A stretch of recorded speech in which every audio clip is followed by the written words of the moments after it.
Many times we associate, we think that evil is to inherently be attributed to the jinn, that all of the jinn are evil, all of the jinn are bad, because obviously when we talk about the jinn, usually we talk about them in the context of the shayateen, of the devils, and protecting ourselves from them.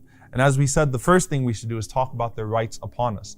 And particularly, remember that there are believers amongst the jinn. We have some amongst the jinn that we should actually feel an affinity towards, even though we don't reach out to them and even though we don't see them. So we should be extra careful when dealing with them. And Ibn Mas'ud radiallahu anhu, he narrates that a deputation of jinn came to the Prophet ﷺ, and they even complained to the Prophet ﷺ, Ya Muhammad, your community, your ummah, they clean themselves with bones and with dung and with charcoal.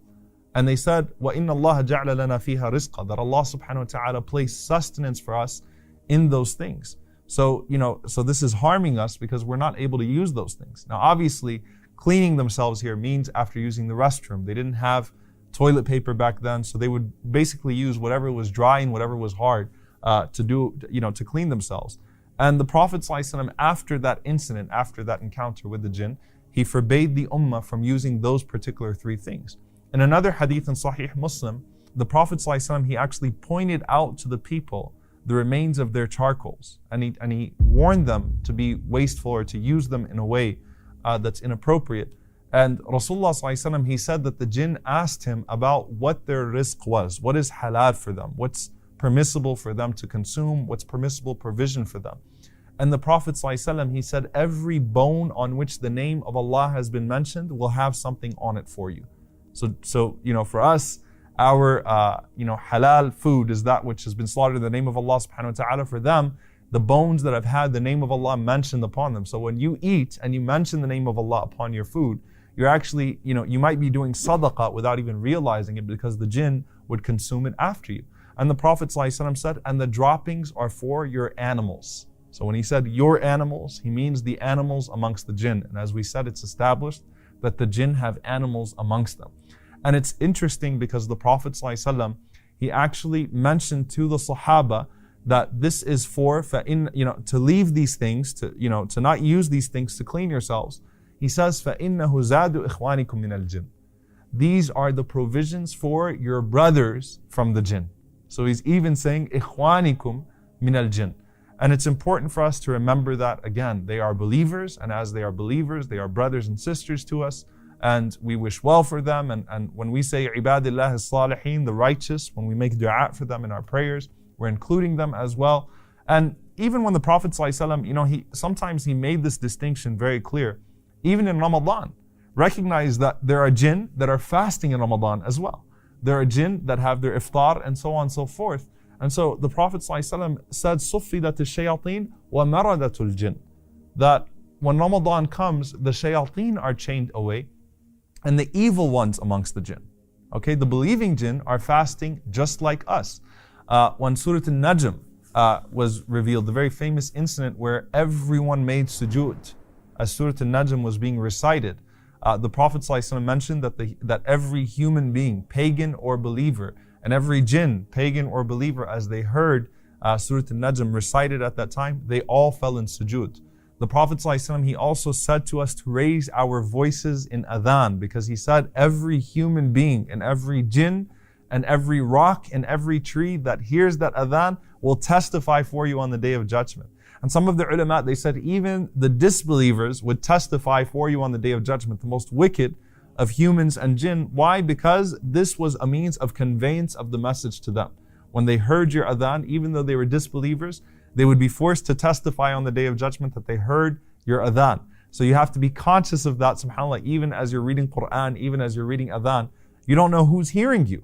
And remember that even the Prophet ﷺ in Ta'if, when human beings turned him away, some of the first believers were jinn. And Allah subhanahu wa ta'ala, He mentions them in Surah Al-Ahqaf and in Surah Al-Jinn.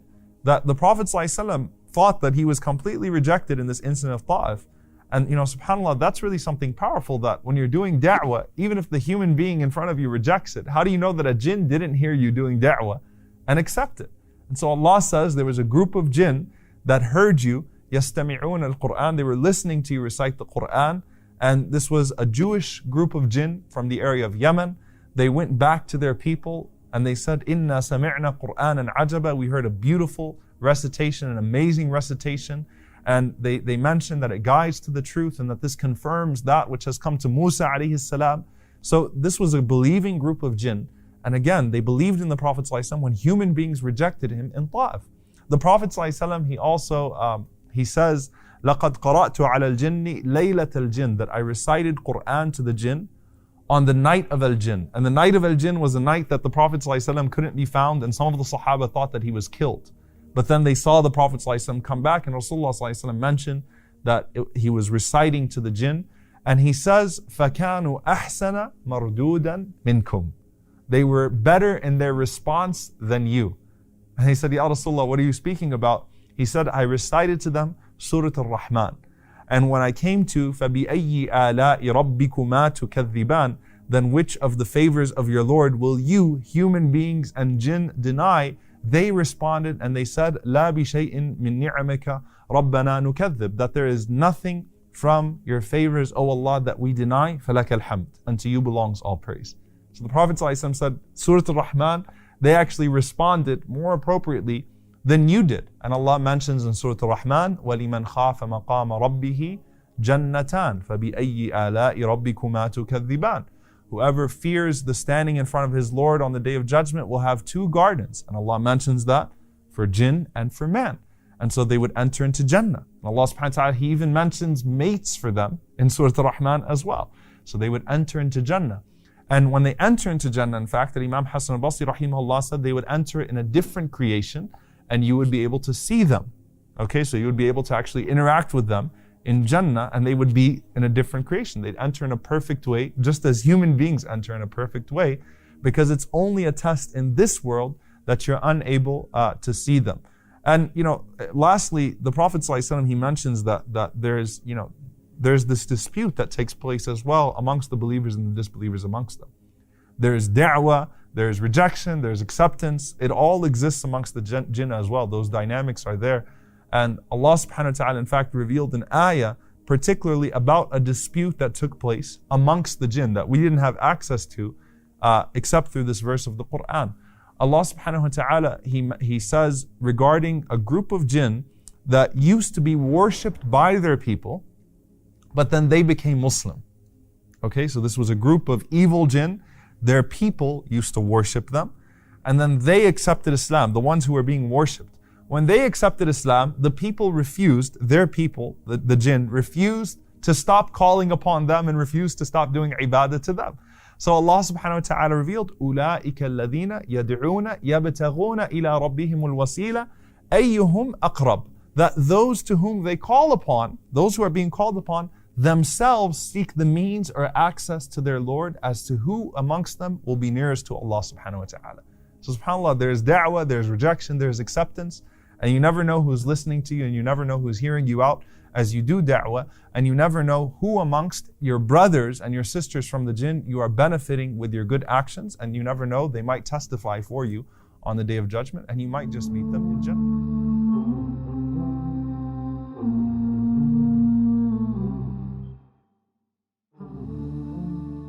Are you tired of all these annoying ads on YouTube? Are you worried that a haram video might pop up? Well, the One Islam TV app is here to solve these problems, inshallah. The One Islam TV app is 100% free of any ads and is safe to browse for your peace of mind. Watch or listen to lectures and lessons while you work, rest, or drive with your device switched off. Watch videos on demand or download videos and watch offline. Watch hundreds of high-quality produced Islamic reminders, Quran learning videos, stories of the prophets, and so much more. 2 to 4 new videos uploaded daily, inshallah.